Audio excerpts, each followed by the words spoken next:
in reference to the Biden family as well as to Hunter Biden and to other situations. And it seems like both Joseph Ziegler and Gary Shapley both basically held their own against the questioning of the Democrats today.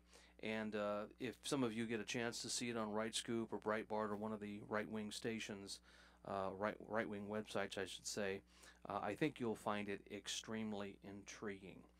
And there's no doubt that this has to have some sort of, it has to have some sticking power as far as I'm concerned. If it doesn't, then this is going to reek of a double standard, no doubt about it. And of course, also from a couple days ago, or yesterday I should say, former President Trump outlined the fact that it seems likely that he's going to be indicted by the federal government here.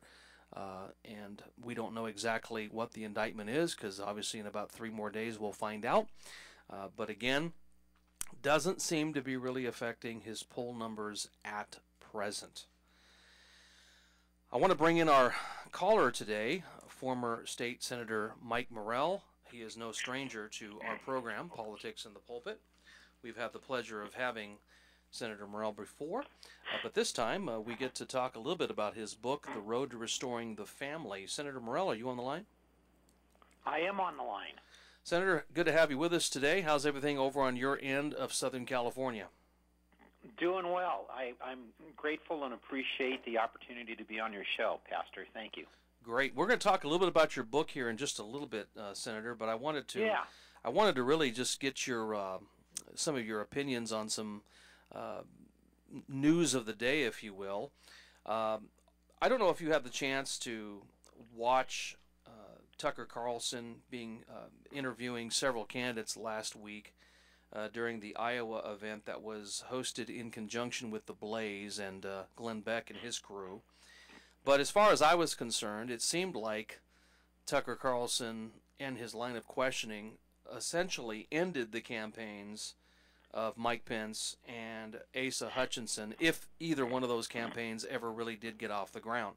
I want to get your opinion real quickly with Asa Hutchinson real quick. This line of questioning, if you'll listen in here, is in reference to whether Asa gave a good answer when it came to the whole transgendered issue. Listen to clip 1 here. Well, here's Tucker asking Asa Hutchinson about chemically castrating children. No, but you said that children should be able to choose their gender, and their parents should be able to affirm that, and the state has no role in getting involved. So how is that different? You're saying that a child shouldn't be able to choose a bathroom, but he can choose his sex? I don't understand. Let me finish what I said. Let me finish. Oh, I hope you will. If you don't mind. Well, please do. And the finish is that I told Obama they were wrong. I said it publicly that the school districts can ignore that guidance. And so that's where I think the government should not be pushing an agenda in our schools. And that's what I oppose. And so I want the government to stay out. I want the parents and communities and our faith to guide us through these difficult decisions. And I will stop with this, but you have repeatedly described delaying a child's natural progression from childhood to adulthood through adolescence. You described that as, quote, treatment. And so that raises clearly you've answered the question. You believe it's treatment. You believe, I suppose, that people can change their sex. Because if you don't believe that, you wouldn't call it treatment, would you?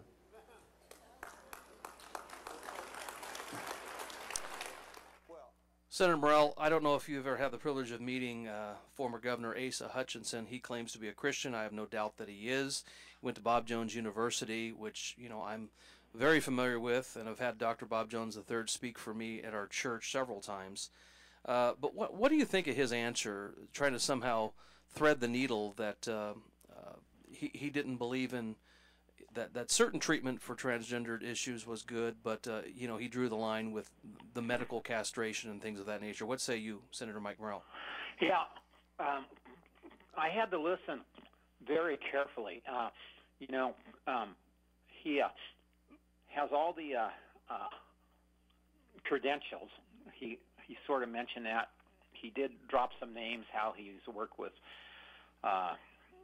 Focus on the Family, Dr. James Dobson, and a whole host of others. So he was laying out his Christian credentials, and they were pretty impressive, right? And he has done a lot of good things, but on this issue that Carlson asked him about, I was trying to understand, was he for it or against it? And I felt at the end he was shucking and jiving and bobbing and weaving, you know? Yeah. Because what he essentially said, I think, again, because it was not real straight talk and he didn't clearly communicate it. It's like you kind of had to really hear what he was saying. And what he said sounded good initially until I thought about it. He said these decisions on whether or not a child should be given transgender altering life drugs and, you know, that whole thing should be left in the hands of the parents. And when I talk to people on education, I said, you know, school boards and teachers, stuff should be left in the parents' hands, right? You know, parent authority over governments and stuff. And so basically he said that same catchphrase that I've used a lot. But as I thought about it, what he's saying is parents should be the ones who decide whether their kids get these drug-altering, life-changing events, right? Yeah. And so that's wrong. You know, parents, first of all, anytime you mess with nature the way God had created it, borrowing the phrase from the Declaration of Independence that there are self-evident truths according to the laws of nature, nature's God, that goes contrary to nature, right? Because we only have two different chromosomes, and it's either male or female. And so not even parents should have a right to alter their children's sex. So at the end of the day, when I first heard what he said, I was trying to think, why is Carlson upset with him? Because, again, parents should have the say in almost everything, but there are things that cross the line, and that's one of the things that crossed the line. You know, he really did sort of a word salad, and it all sounded good until you really thought it through, and then I realized that why Carlson was going after him. That's wrong. For parents, if they want to change, try to change the you know, their children's sex. Yeah. So, Carlson hit him right between the eyes. It was great, and Asa was, like I say, you know, bobbing and weaving and trying to dodge the questions, and he did sort of talk, you know, that political speech where, you know, you're trying to sound reasonable, but Carlson exposed what his voting record was. I thought Carlson did an excellent job on that. There's no doubt about it. In fact, there was a meme going across the internet over the weekend of a picture of Tucker Carlson dressed like the Grim Reaper going from door to door, and I think the title of the meme said Rhino Slayer or something like that. And the doors that he was just leaving were Mike Pence and Asa Hutchinson, and there was some blood splatter underneath the door. But anyway, it made the point, no doubt about that. But I want you to listen to this next clip. This is former Vice President Mike Pence, and this was a question in reference to Ukraine. And just listen to what Mike Pence says, and then Tucker Carlson's retort. I'm sorry, Mr. Vice President. Have you? I know you're running for president. You are distressed that the Ukrainians don't have enough American tanks. Every city in the United States has become much worse over the past 3 years. Yeah. Drive around. There's not one city that's gotten better in the United States. Right. And it's visible. Our economy has degraded. The suicide rate has jumped. Public filth and disorder and crime have exponentially increased. Right. And yet, your concern is that the Ukrainians, a country most people can't find on a map, who've received tens of billions of U.S. tax dollars, don't have enough tanks. Right. I think it's a fair question to ask, like, where's the concern for the United States in that? Well, it's not my concern. Tucker, I've heard that routine from you before, but that's not my concern. Stop it right there. For President of the United Obviously, that phrase or his answer, that's not my concern, as far as I'm concerned, I think that tanked him, Mike. What say you, and how sloppy was that of the former vice president to answer that question that way? Yeah, well, let me talk about his credentials. He does have all the right Christian credentials, and I believe he is a true man of God. And in that speech, just to be fair to him, Carlson did switch gears on him pretty quick. He was talking about Ukraine, and then he switched gears. But going back to, my wife and I were both watching those interviews, And Joanie mentioned to me, and I had thought the same thing she did, is Mike Pence looked nervous at the very beginning of that interview, and so he and Carlson maybe have had some conflict in the past, and he just just his answers, he didn't do very well during the whole speech. I think he used a lot of worn-out phrases that you usually get applause from, and it didn't seem to be working with that crowd, which is good because I do think that younger generation, at least those young ones that were there at Turning Point, I think they're truth seekers, and I think they see through a lot of BS and stuff. And so anyway, Carlson's talking about Ukraine, and then he did switch gears. What about the cities? And I think it took Mike Pence off, and he wasn't ready for that question. But his answer was bad. I don't think he really believes that. But the thing is somebody once told me, be careful, when you choose your words, because it's the analogy that was given to me. It's like if it's like trying to put toothpaste back in the tube. Once it comes out of the tube, it's almost impossible to put that toothpaste back in. And same with our words. And so he kind of cut his own throat. And I think it was because he was off. I do sense that he was sort of not real comfortable with that interview and with Carlson Tucker, because Carlson Tucker is a very smart person, right? And so, he can slice and dice you up if need be. And so I think the thing is Mike Pence sort of should have put a knife to his own throat and been more cautious. But that was a terrible answer to say. And again, I don't know. I want to give him the benefit of the doubt, whether he really believes that or not. But it was not a real. It wasn't wisdom speaking, that's for sure. Well, I will say that Tucker Carlson has definitely got the pulse of the modern conservative Republican Party, probably more so than just about anybody that I can think of when it comes to commentators. And really, in many ways, I'd say he's kind of an heir apparent, a younger heir apparent to Rush Limbaugh, who, of course, we lost a couple of years ago. But just to underscore something very briefly, Senator Morrell, I agree with you. I believe both Asa Hutchinson and Mike Pence are genuine believers. I have no reason to doubt that. I just think that the type of conservatism that they represent died on July 13th, 2015, the day that Donald Trump rode those escalators down.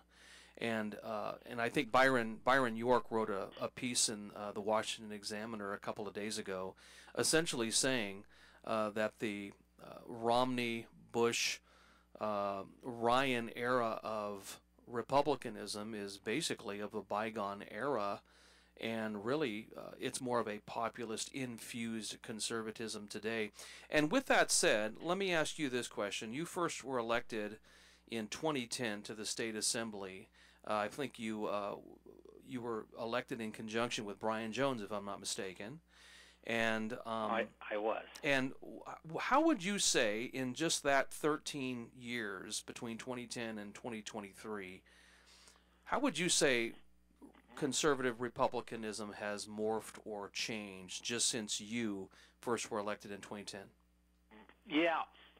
One thing real quick about Asa Hutchinson, I do want to make a distinction between him and Mike Pence. I sense he's more of a little bit of a BSer than Mike Pence is, and I think that I think that kind of political stuff is dying out. I think people, we still have a long ways to go, but I do think people are paying more attention today than they were 2 years ago. Sure. We still, like I say, want to restate this. We have a long ways to go, but at least I think people are looking, and they're looking for that word authenticity, right? And so I think the thing is you can kind of smell a person who's been around. I'm definitely for this thing, and I'm positively against it, right? And that's sort of what I think Hutchinson was doing, was trying to cover his base on both ends and try to be all things to all people. And Margaret Thatcher says that's like a man who stands a compromiser is like a man who stands in the middle of the road. Eventually you're going to get hit by traffic from both sides. And so a couple of things I want to say. We have to get back to the Constitution, and as well as faith, right? And the reason why, California has one of the states that has, which people want. They want term limits, but the founders put term limits in the Constitution. They call it elections, right? A Congress we can get rid of every 2 years, and a president every 4 years, and a governor every 4. But term limits has not proved to be very good in California, because the 10 years that I was up there, the Assembly has elections every 2 years and the Senate every 4. We elect worse people. And so it all comes back to what the Constitution says, government of, by, and for the people. We, the people, right? And in the Declaration of Government, we're governed by consent of the governed, right? And so the thing is, when I first got in the Assembly, there was 28 Republicans, and there was only one in there that I didn't trust, and maybe 3 more that were a little bit wishy-washy, but not bad.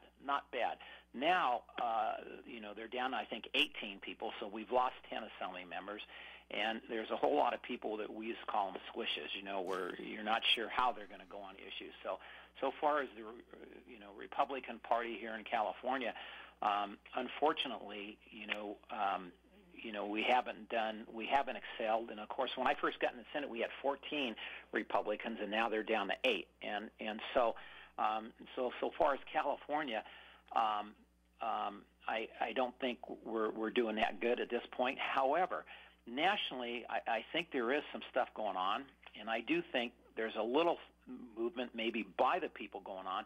I think one of the first places that we saw parents going back into school boards and wanting to take over was really right here in California. So there's something maybe on the move, and I hope it's providentially, where parents want to return. They're tired of their kids, being indoctrinated, and they just want their kids to learn, right? Yeah. Writing, reading, arithmetic, which is a good thing. And then another thing too. Just 1 second, former some Senator.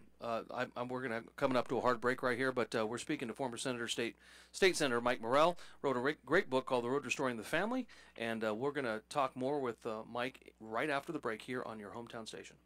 Has written a book called The Road to Restoring the Family, which we'll get into in just a few minutes here. But I wanted to ask the former senator just one more question, and to put on his political hat for just a moment again. Today we had 2 IRS whistleblowers that made some statements before Congress, and they contradicted the Department of Justice, Merrick Garland from a couple of months ago, and several other things they contradicted as well. Their names are Joseph Ziegler and Gary Shapley. I'm just wondering if you think, what's your gut, Mike? Do you think that the Bidens are going to, you think any of this will stick, or do you think the 2-tiered system is, hey, the Republicans are going to get it bad, Democrats are going to be shielded? What say you? Yeah, I don't know. You had asked me, things getting better politically. I think the thing is, as I mentioned earlier, just to finish up that subject and connect with this, these things are being exposed. I worry that the Bidens and, all the swamp is going to get away with their transgressions, right? But the other side of the coin, the American people are looking at those things, and they're going to have to make a decision. And so the fact that these things are just coming to the surface, which they have never, this has not happened before, really, in this magnitude type of thing. So it's a good thing that these things are being exposed, and then hopefully the American people will wake up and make the right decisions on these. And so I don't know what the future can bring. The swamp's pretty, they got the news media on their side, and they've got the, all the social media on their side. But, we do have some good people, I think, in Congress who, not all of them, but a good handful of them that are trying to do the right thing and trying to bring this to some kind of conclusion where people are held accountable for their sins, you might say. And so I'm hoping this is another movement where God is bringing light on darkness, and then hopefully the American people will wake up, and also the church will wake up. Your church is, you guys are awake. You're not woke. I even heard John MacArthur today, who has stayed away from politics, on Charlie Kirk's show today. He was talking about the vaccine and closing down their churches, but for him to even flirt with something political is pretty amazing. And so, and then I know other pastors. I see a lot of conferences coming up of pastors who are being invited to hear about engaging in civic responsibility. And going back to Alexis de Tocqueville in Democracy in America, he said the reason that America was success because the pulpits were aflame with righteousness. And so we've got to bring back and pray for our pulpits, which in turn they'll have an impact on the people in the pews, and then the people in the pews hopefully will have an impact on America. And everything, one last thing. First, Second Chronicles says, if my people are called by my name, you know how that scripture goes. But I just want to point out it's conditional promise. And the conditional word is if. If we do X, Y, and Z correctly, God will hear from heaven and heal our land. And so we've got to get moving as Christians to pray our prayers fervently and to get back, according to the scriptures. And so hopefully there's a movement afoot. Well, the last time you were with us, you had just mentioned your book that was just about to be released called The Road to Restoring the Family, Leaving an Inheritance to Our Children's Children. And this is not only an aptly titled book, but a much-needed book in light of the fact that one of the three pillars that God has given us, the family, the other two being government and, of course, church, the family is under major attack. There's been a redefining of the family, all kinds of things. And I just wanted to read, just from the preface of your book, you said, the purpose of my life has been guided by the wisdom of King Solomon, and you quote here Proverbs 13, verse 22, about leaving an inheritance for your children's children. And then you said, since terming out of the California State Senate, I've considered what's next. Thus, my book, The Road to Restoring the Family, was born. Was your desire the notion of America is only as strong as the families that comprise it? Yeah, of course. Studies show the majority of men in prison come from fatherless homes. There's a special that was on television talking about young girls who fall into prostitution. Most of them get into it because they have daddy issues. The majority of kids, from my understanding, dying on drug overdoses come from divorced families. And so, God wants people to stay together, and I think a strong, healthy family will make for a strong American. And even on things that I looked up statistics, men who get married once, stay married, and go to church live considerably longer than divorced men, because you split the assets financially as well as emotionally, and then the kids. I mean, it just creates a lot of problems. And so there's just a lot of angst right now in America. You talk to almost every parent, they're very concerned, whether divorced or not divorced. They're concerned about the future of their kids right now. It's a good thing that they're concerned. And so I thought it was an appropriate time to write a book like this, to try to give my kids and to remind my kids how they were raised, to pass on to our grandkids as well as other people. Hopefully it'll be useful to them. And I tried to pick and choose my subjects wisely on the road to moral excellence, forming the character of our children, also the abolition of education. I have 2 chapters on education.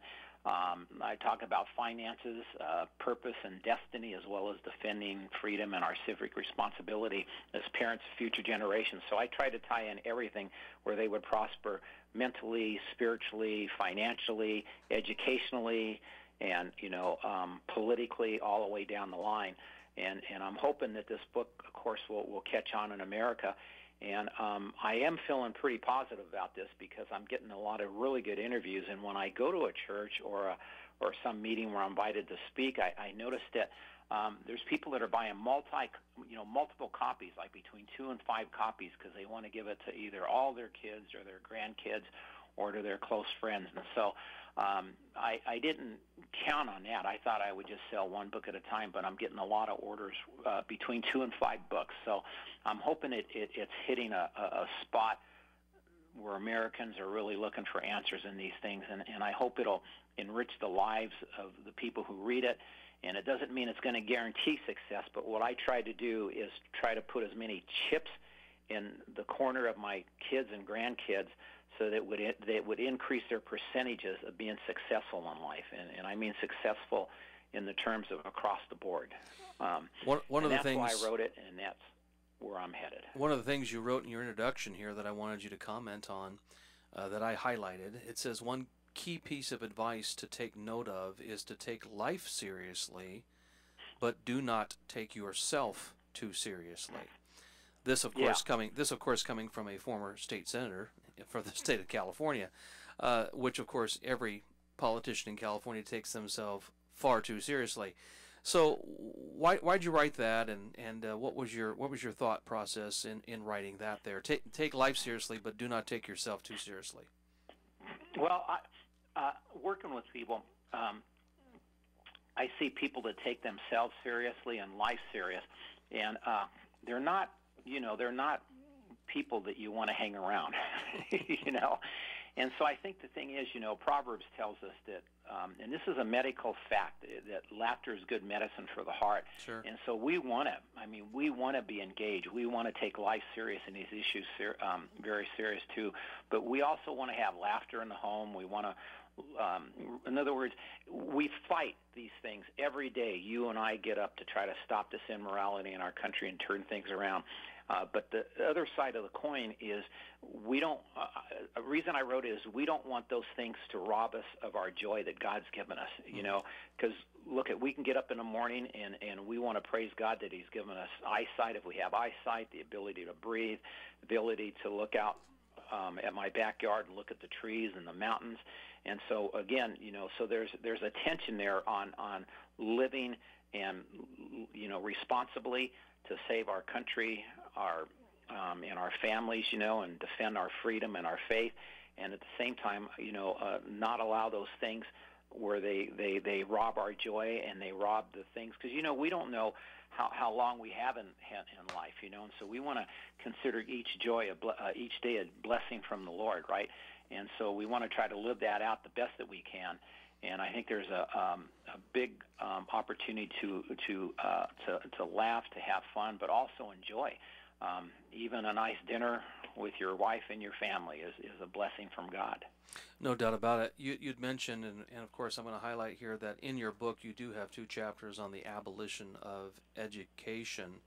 And one of the things that you mention in your key takeaways is parents are to be role models for their children.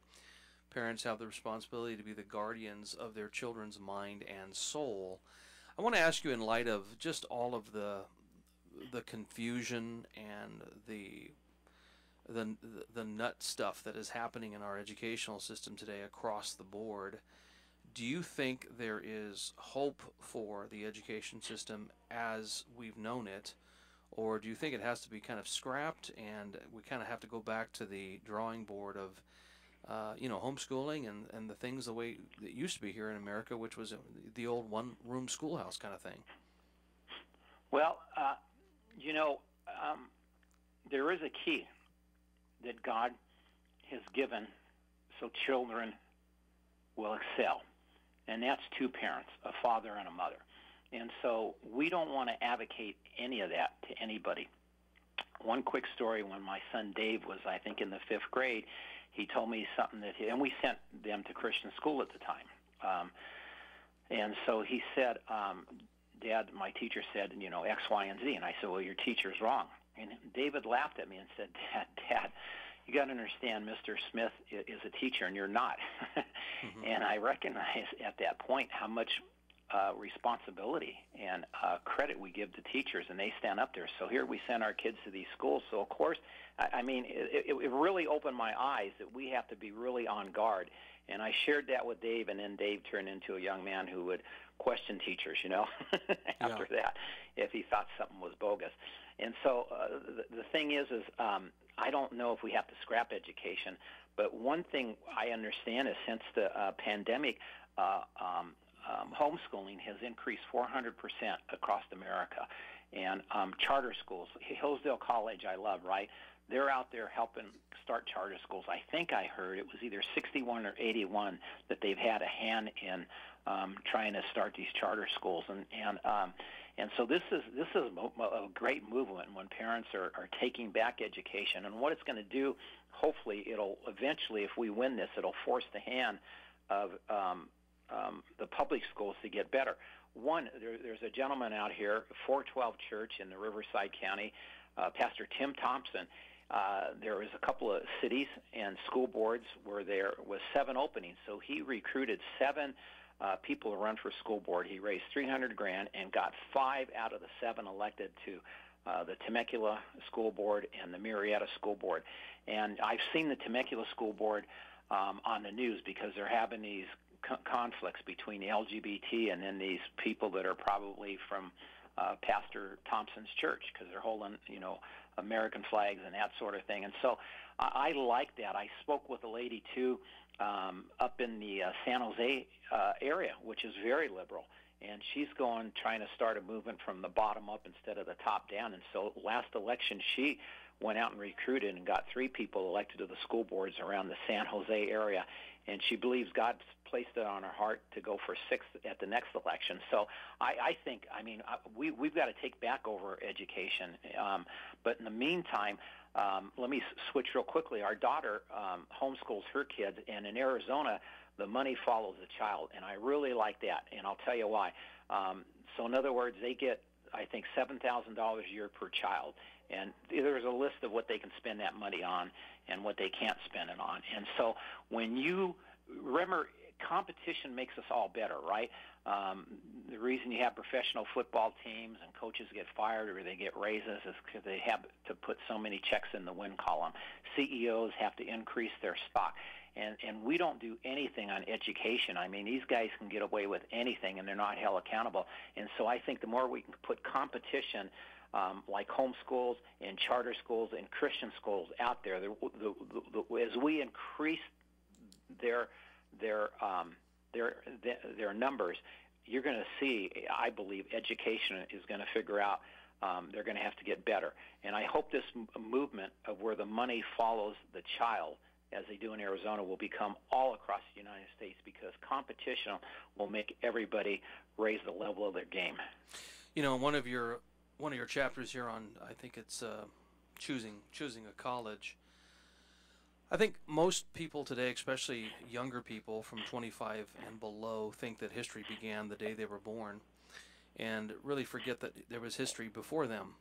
And if only in the last couple of generations, or the last 3 generations, just knew that the original charters of Yale and Harvard were decidedly Christian and decidedly biblical, they would be completely confused. In fact, I believe it was the granted charter in 1701 that declared in Yale, wherein youth may be instructed in the arts and sciences, and through the blessings of Almighty God may be fitted for public employment both in church and civil state. I mean, this was the declared charter of Yale University, one of the most esteemed Ivy League colleges in America. And then, of course, the founders of Harvard Divinity School, of course we know why it's called Divinity School, right? It insisted that, quote, every encouragement be given to the serious, impartial, and unbiased investigation of Christian truth. These are the same places today that, instead of teaching truth, veritas, as the word is in Latin, these are the same colleges that are teaching moral relativism and the like. I'm going to leave it right there, Senator Mike Morrell. I'm going to ask you a few more questions. We're coming up to another one of those hard breaks. But I wanted to further talk about this notion of a college, because I don't really know. I got a son that's about to go to college, so this is a question I want to ask you. But when we come back here on Politics in the Pulpit, we'll continue to talk to former Senator Mike Morrell and this notion of choosing a college and talking about his book, The Road to Restoring the Family. We'll catch you in just a minute.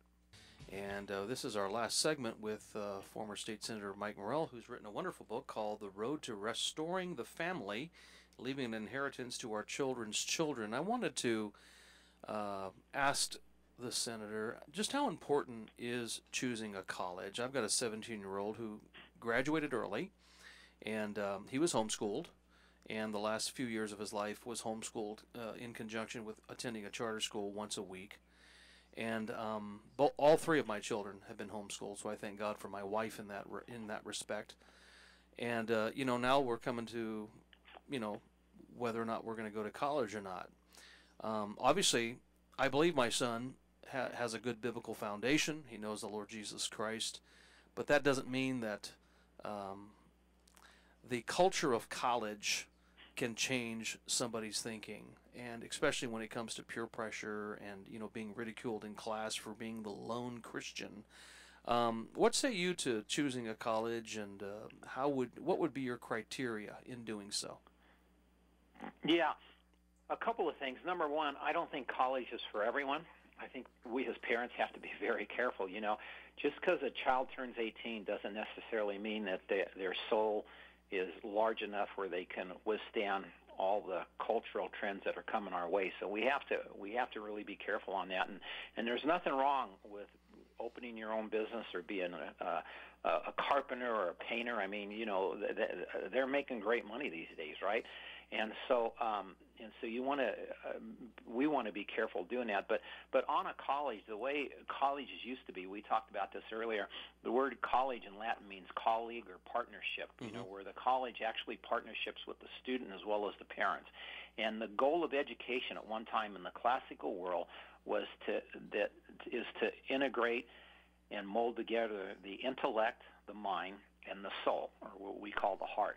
And so remember, the classical thinkers, and from Augustine to Thomas Aquinas, C.S. Lewis, believed that in enhancing and enlarging the soul through practicing the virtues is part of education, and so that's what we have to be careful of, is make sure that we find a college, and again, there's very few of them that understand, sort of the classical Christian education that are still around. But that's a good place to get educated, And I mentioned one of them, where we sent our two boys, or our two boys wanted to go there, was Hillsdale College, and I think they did a really good job. And now I'm on the board of Arizona Christian University because I like the direction they're heading in also. They're trying to teach our young people courageous Christianity to take a stand in a tough world. And so there's still good colleges out there. I just think, again, we want to make sure that we try to direct our young people to finding that place of education where they understand what the ultimate goal of education is. And again, it's integrating together or molding together the mind with the soul. On page 161 of your book, in the key takeaway, you'd mentioned, quote, "I am not a pessimist. I am hopeful that in the end we will survive the challenges we face today."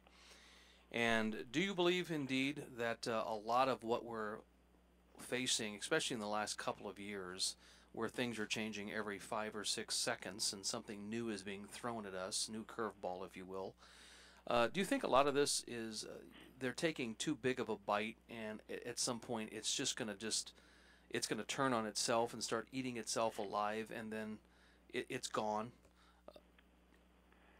Yeah, I hope for that it'll be gone. I still, I mean, you and I both love our country. I think about that. I don't want my kids to have to go through pain and suffering because, despotism, Marxism, it's evil, and they punish people of faith and in the free markets brutally, and so that's why we work to save our country.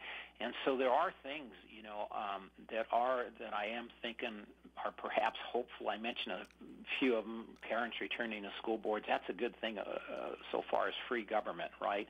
Taking back our government from the bureaucrats. And then another thing too, that movie that came out right after the Ashbury revival on Chuck Smith. I don't know if you've read since then. He used to baptize thousands of people at Crystal Cove in Corona del Mar.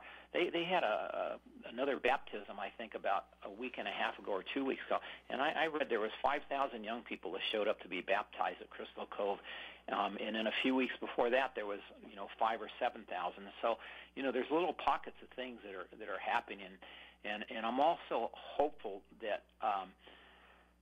Lord willing, that people are going to wake up. There's a lot of good people in our country who are praying. There's intercessors that are praying that God would restore our country and have mercy on us. And so, I'm hoping and praying for that.